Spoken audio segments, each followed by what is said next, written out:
Hi everyone and welcome to Fan Commentary.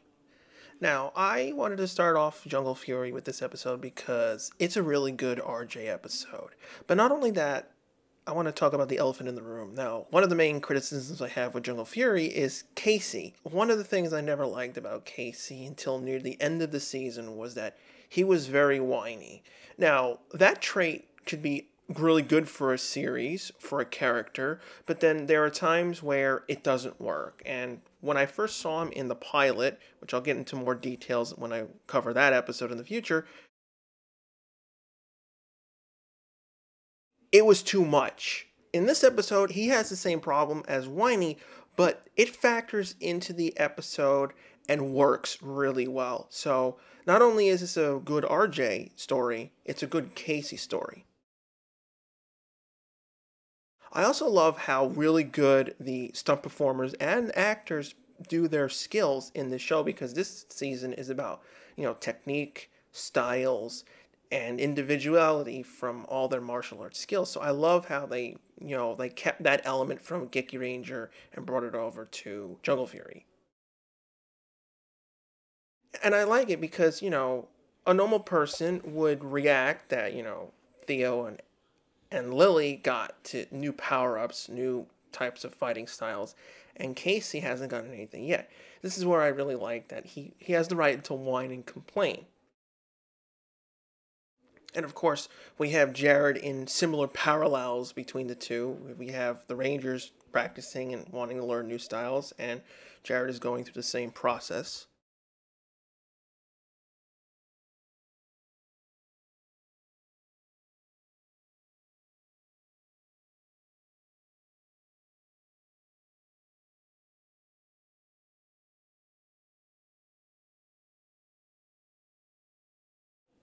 I do like the undertones of Camille with Jared because not only is it, she sees the new teacher, taking advantage of his, unskilledness in this area, but there's also a little bit of sexual tension between it because, we have a new teacher who is teaching Jared, and she's like, well, he's mine. So it's the closest you get for Power Rangers to have this type of aspect. They don't throw it over your head, but it's there.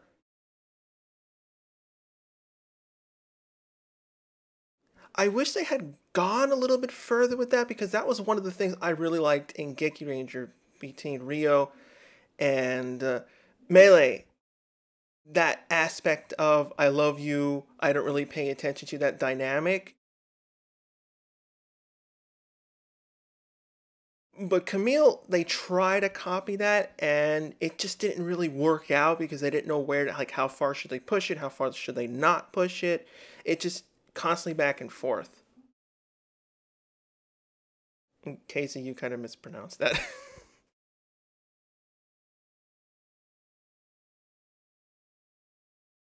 This is what I like about RJ, and everyone, like, in general loves about RJ because he treats everything like, I gotta do it. I gotta do it. It doesn't really matter. I'm gonna get through the obstacle. That's why I like RJ mainly because he's a very different type of mentor.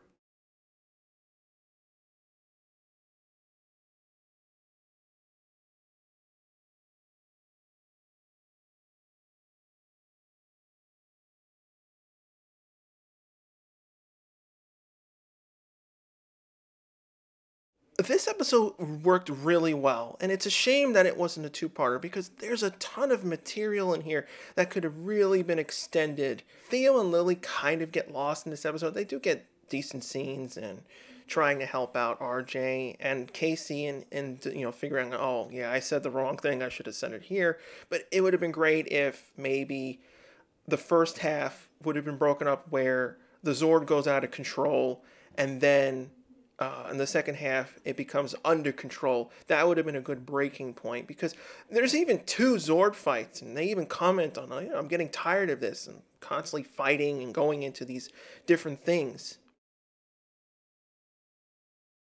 And here we get introduced to the new Master Finn, which I really enjoyed because this is RJ's father. And I love that. It's a very different take on what Gekiranger did. They took obviously elements because In Gekiranger, Blue and Violet were brothers, and they had, issues between each other. Very different issues between RJ and his father, but it's a similar dynamic where this is how you adapt material. It's just like you don't have to copy it, but if you want to take an element here and there and then change it to a new, different story, this is how you do it. I also love Finn's civilian swords. I would like a legacy sword of that. Even the shark saber is another weapon I really like from this season.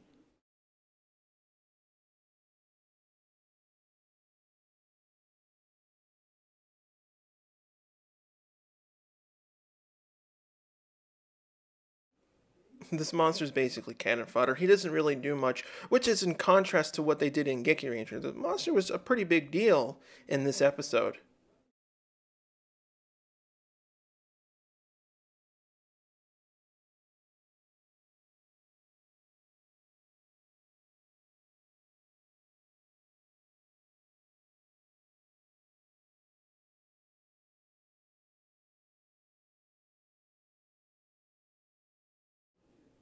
Yeah, it's surprising not because he came out of nowhere, but because the very different nature between the two, and this is the reason why they don't really like each other and they haven't talked to each other in so many years, which is a breath of fresh air with PR because a lot of times everyone's happy and it's running perfect, family is all working, but in here you could see that RJ and his father haven't worked out at all. This is another reason why I wish it was two-parters, to explore what happened between the two of them, because we know that something happened and it's a rift between their personalities and how they wanted to run their lives.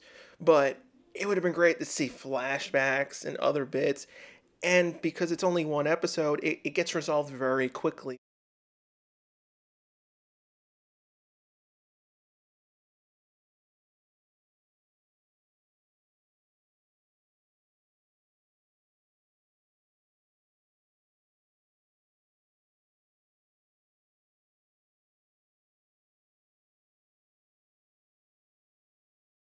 See, this is where I like Casey when he you kind of butted into the situation because I want to be trained, and he does. The one thing he doesn't like about RJ is that he's very slow at training him, which is a positive but also a negative because you want to learn new techniques, and the way RJ teaches, it's kind of the same thing, different morals, different situations, but it's not hands on. He's more offhands. He sits there and tells you. He's like basically Yoda, and some people just, I want to, have a master that physically shows me what to do and spars with me and works with me. So this is where Casey works.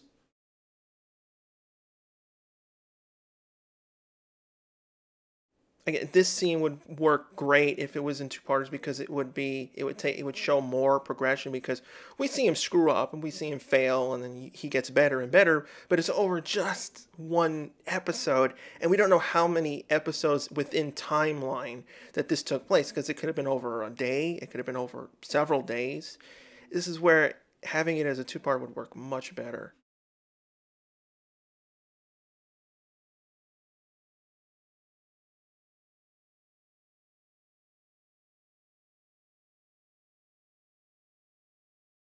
If you pay attention, you can see the sticker that has the claw emblem on there falling off on the edge. I actually do like these training sabers. They're pretty interesting. At least they took the time out of it, so they gave him different types of things to show progression. They don't usually do that on PR. They'll just have like one or the actual weapon, and they just work with it.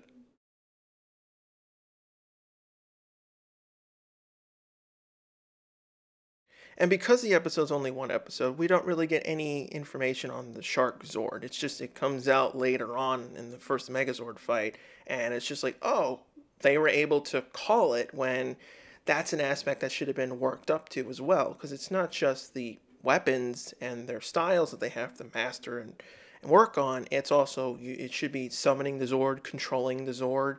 That aspect was lost because it's too fast.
This is where I think Casey really worked because he's like, yep, I screwed up and I kind of insulted RJ. I've been too focused on his father.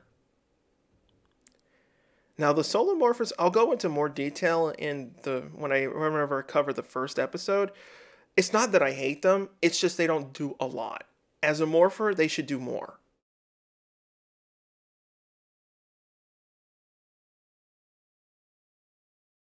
I like the shark sabers. I love how they combine and everything.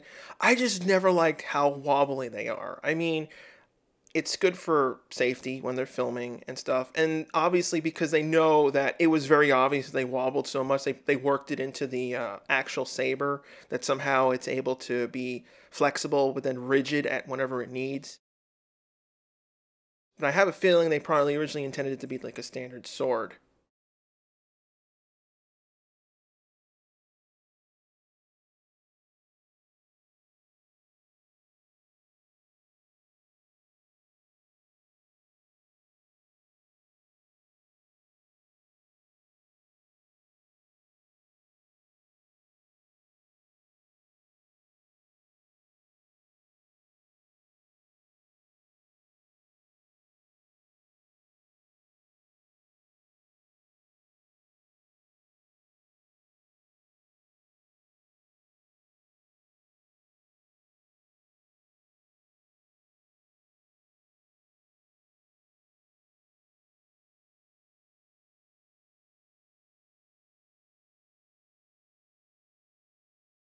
Oh, yes, Flint. I almost forgot about him.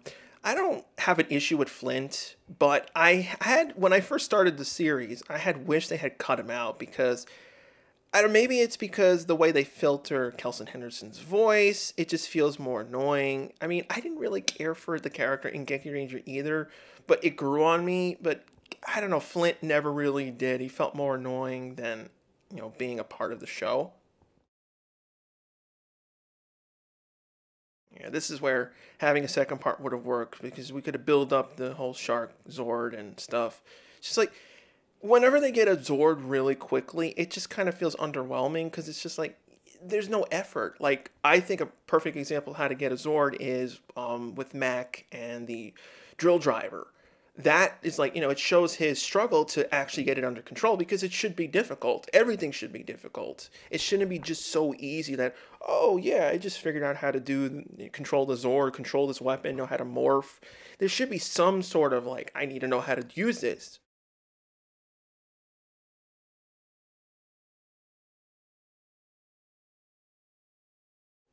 And this could have been a whole, a second part story too, where the monster takes control of the shark, Zord takes advantage of the situation where you can, frame the Rangers, you take a power from them, maybe even suck power from them since it is connected to the Zord system. Or even hurt Master Finn. There was like many different directions they could have gone with that story.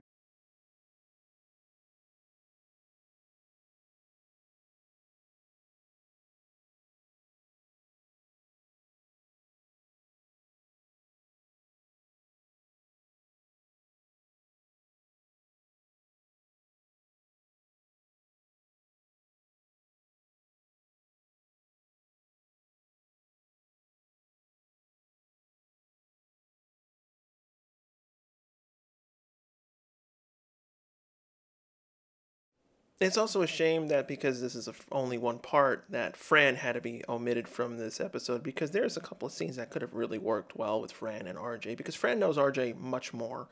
And I easily see them having a conversation while he's making a pizza and discussing what happened between their father, and that would have been great working her into the episode that way.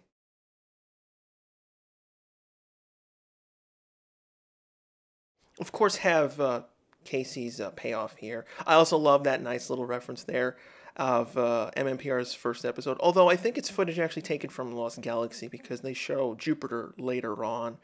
I like how they do it. It's a subtle reference. Oh, fans will know that's from MMPR/Lost Galaxy. That's all. It doesn't need to be pointed out.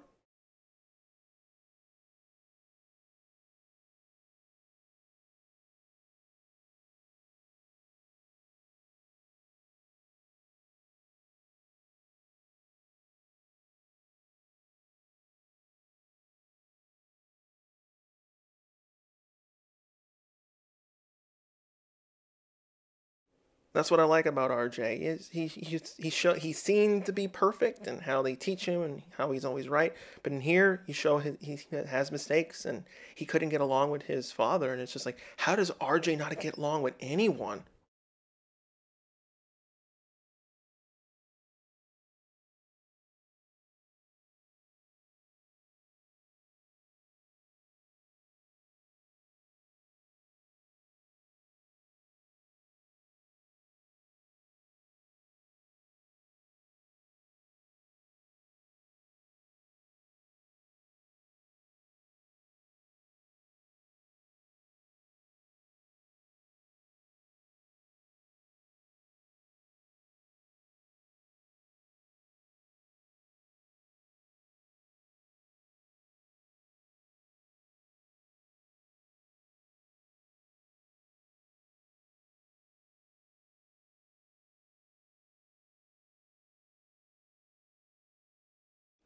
I always wondered how difficult the weapons are to use by the stunt performers. Like, which one's harder? Is the fan harder because, it can close at any time? Or is the mace really difficult because it can either smack anyone or yourself and it has to be, you have to do footwork with it? Or is the shark sabers really difficult to use because there's two different weapons, you have to twirl around?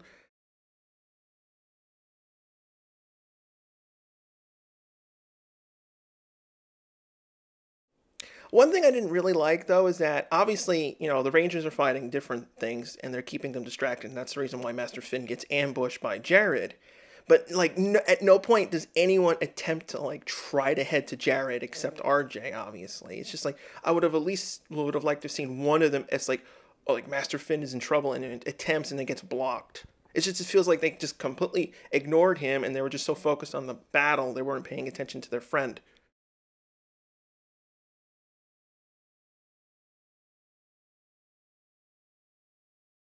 I mean, even Jared is a little bit arrogant here because he's like, I'm going to take on a Paiswa master and let me see if I can defeat him. It's like, you could have, ran into a bit of problems here if you thought otherwise. And that's the problem with Daishi in general. That's where he screws up. It's just like he thinks he's all powerful. And it's like, you might have been in the past with your original body, but now you've taken over basically a training student who really didn't do much and who wasn't that excellent at a lot of things and had issues. And you forget that detail. So you're not just training to revive yourself or become the all powerful, you're retraining Jared's body, which unfortunately gets lost in Jungle Fury in general, because it's a cool concept where Daishi the Evil took over Jared as a host. It doesn't really factor in a lot much.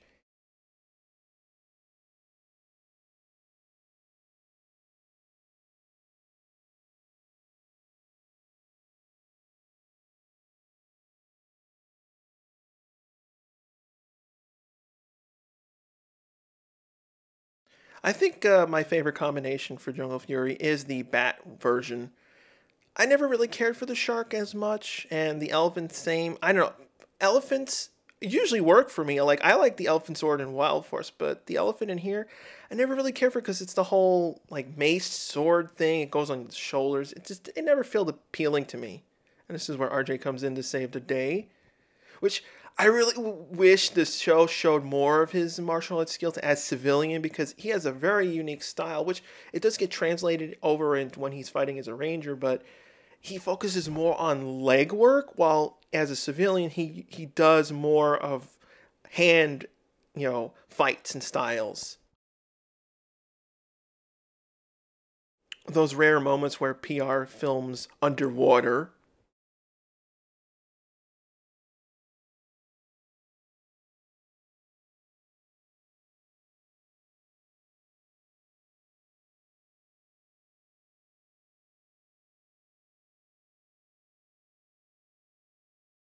I really didn't like that they decided to use the opening theme song for this bit in the show. It should have been like a new piece of music, which it was more dramatic between the two. Because this is about RJ and the opening. I like the opening. Don't get me wrong; it's one of my favorite openings because it's unique for most of the PR season openers. It didn't really fit that well between these two scenes.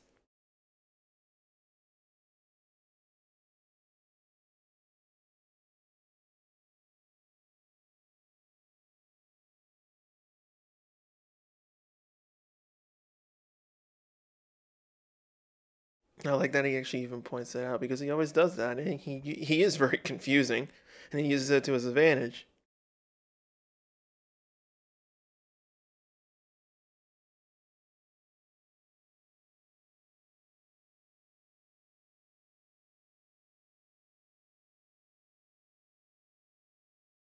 I wonder why Master Finn switched over to this Hawaiian shirt. It just feels completely random. It would have been funny if he was like had his swords on his side still.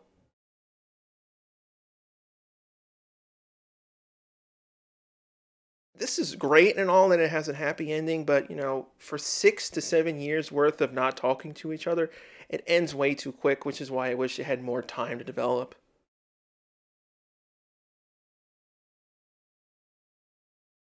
No, I agree with Camille. The crab monster failed. She did everything that she could. The minions failed, the monster failed, and she was the only one who actually figured out where they were, attempted to take them at each different advantage. She really didn't fail, but they always take all the stuff on her because she's the only one left alive.